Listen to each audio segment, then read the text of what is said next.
sekali agama ini dipilih pada kita, diberikan pada kita. Kita ni adalah pilihan Allah untuk menerima agama ni. Bukan sesiapa saja yang Allah terima, Allah pilih. Jadi bila Allah dah pilih kita dan kita lakukan semua ni kerana Allah. Apa saja kita nak buat sebenarnya kalau ikutkan pada kehidupan seorang mualaf kan, dia daripada zaman Nabi SAW, sahabat-sahabat agung sampai sekarang dia tidak sunyi daripada dugaan, daripada pelbagai ujian. Memang tu sejarah dah membuktikan dia berterusan dan saya rasa akan berterusan sampai ke kiamat. Kebanyakan tu positif lah, negatif tu mesti ada juga sikit.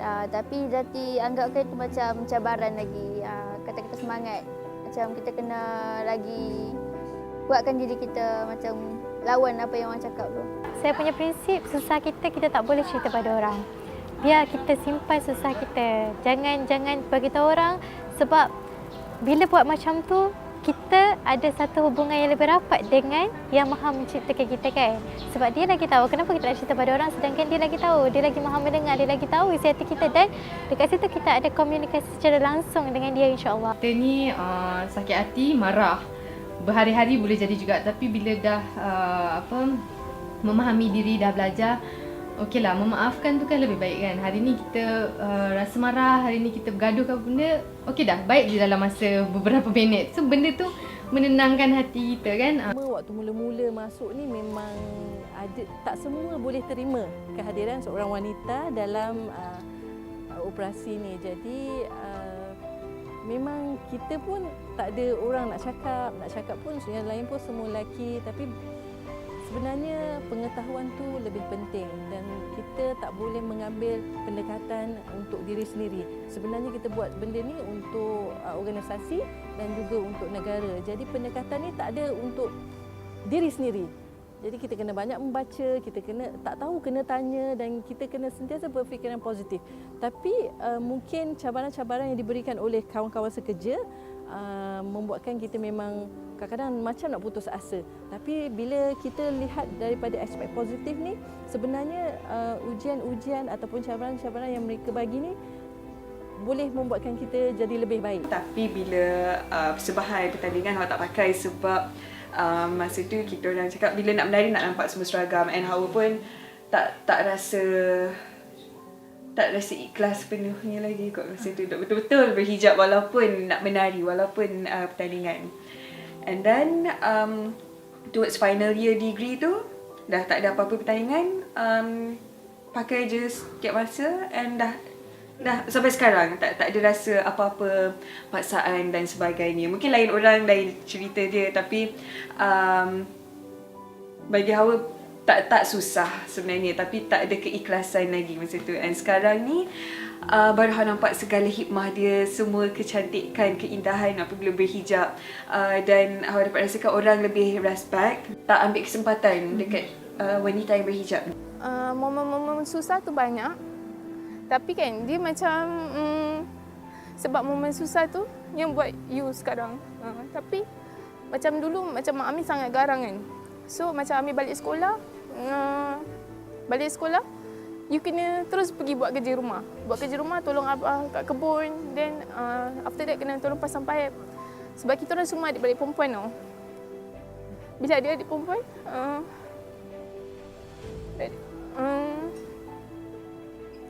you ditreat as lelaki.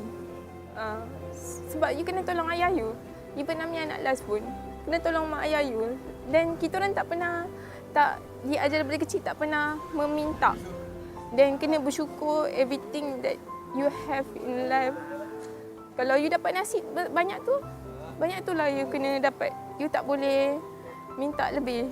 First kali Wani selalu tekankan yang kekuatan dan keyakinan tu bukan benda yang terjadi semalaman tau.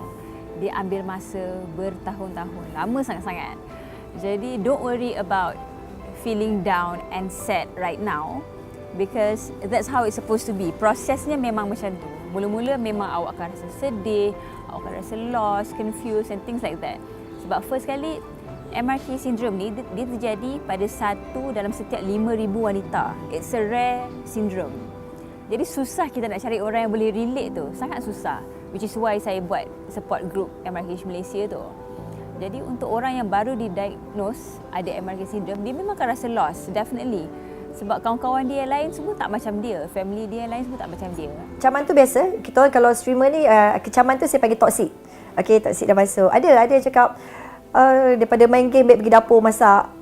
Kan, apa benda ni perempuan main game semua nanti. Banyak, terlalu banyak. Saya just macam abaikan dan saya cakap ini kerja saya.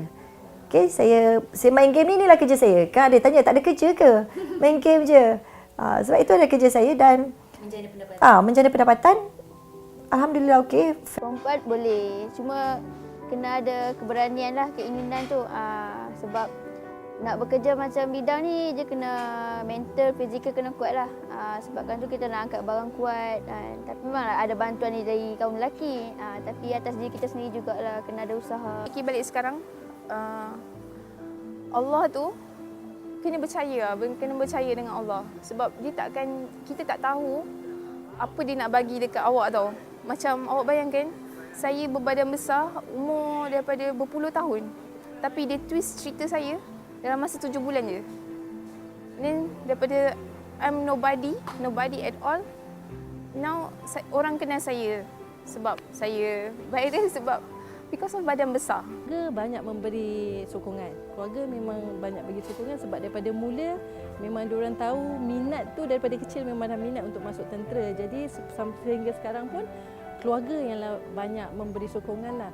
Antara lain kawan-kawan sekolah pun sama, kawan-kawan waktu di YTM pun sama. Sampai sekarang masih memberi sokongan. Memandang ke arah positif, kita ada Nilofa, kita ada Vivi Yusof, kita ada Miss Nina.